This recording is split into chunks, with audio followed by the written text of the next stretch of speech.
معانا النهارده قضية الشيطان ما يعرفش يرتبها. القضية دي صنفت في مصر كلها إن هي أقوى وأطول وأغرب قضية زنا حصلت في تاريخ البشرية. القضية دي كده بكل اختصار إن كان في واحد تاجر اسمه عم عبده.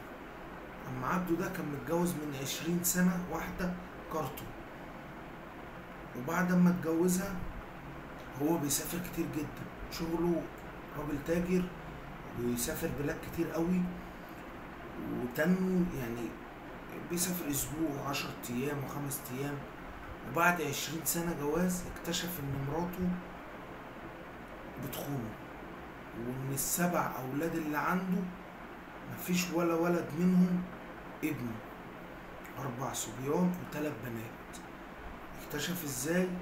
في مرة مسافر برا وحصلت له حادثة، وبعد ما عملوا له فحوصات كتير جدا وحصلت له غيبوبة بسيطة كده لمدة 2-3 يوم، وأول ما فاق قال لهم أنا عايز حد يتصل بعيالي. فالدكتور قال له إزاي عيالك؟ أنت أصلا عقيم من الفحوصات اللي طلعت. قال له يمكن الحادثة اللي حصلت لي دي هي السبب. قال له طب هنعيد تاني التحليل. عاد التحليل، وبعد ما عاد التحليل قال له أنت عقيم، أنت أصلا مولود عندك عيب خلقي إن أنت مش بتخلف أصلا. قال له بس يا عم انت مجنون، ده انا عندي 7. قال له 7 ازاي؟ المهم ما سمعش كلام الدكتور وقام خد بعضه راح بلد تانية، عمل نفس التحليل، قالوا له نفس الكلام، انت ما بتخلفش، انت عقيم. بقى هيتجنن، ازاي الست اللي في البيت ديت ازاي عملت كده ولا ايه اللي حصل؟ المهم راح كذا مستشفى قالوا له برضه نفس الكلام. هنا اتجن جنونه وخد بعضه نزل على مصر، واول ما راح جايب واحد من عياله عمل تحليل DNA، طلع فعلا مش ابنه. قالك بس انا كده في حاجه غلط، طب اروح اجيب واحد تاني، طلع برضك مش ابنه. جاب عياله كلهم قالك هعمل لهم كلهم، لا كده في حاجه غلط. طب يمكن يا جماعه حاله نادره، قالوا لا مفيش الكلام ده، تحليل DNA ده ما بيكدبش. المهم ربنا كرمه وراح راح الحكومة عرفت لما سمعوا الخبر من المعامل اللي هو كان بيعمل فيها، راح جابوا الست أول ما قعدت قالت لهم فعلا أنا طول ال20 سنة بخون. يا نهار أبيض ازاي؟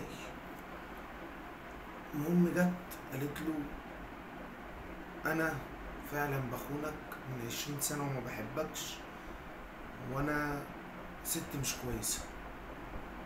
المهم عمل عليها قضية زنا، والاغرب من ده كله ان المعمل بعد ما عمل ل7 اولاد، ال7 دول اللهم صل على النبي، التحليل الديني طلعوا ال7 اخوات من ام واحدة بس مش من اب واحد. تقول لي ازاي؟ اقول لك التحليل الديني ما بيكدبش. المهم جه في يوم جت الحكومة خدتها، قالت لا تعالي ده انت قصتك قصة، ازاي؟ انت لازم تتحبسي. المهم جابوها حققوا معاها، قالت لهم انا كنت كل معدل من 6 شهور لسنة معايا واحد شكل، جوزي يسافر وانا اجيبه البيت، جوزي يسافر وانا اروح له بيته. وفعلا لقوا ان ال7 كل واحد من راجل، في منهم اللي عايش، في منهم اللي ميت، وفي منهم اللي مش لاقيينه اصلا ولا عارفين له مكان. انها كانت بتجيب المغتربين اللي شغالين في المخزن مع جوزها، لان هو كان تاجر خردة كبير، يعملوا معاها كده ويزنوا معاها ويمشوا، هي تحمل من الناس وجوزها يشيل.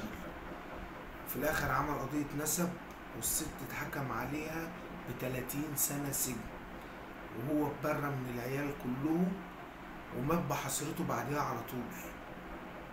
ربنا يستر علينا وعليكم ان شاء الله. كل يوم هنستنونا في فيديو جديد وحلقة جديدة، وما تنسوش اللايك والشير، ما تنسوش الاشتراك في القناة. السلام عليكم.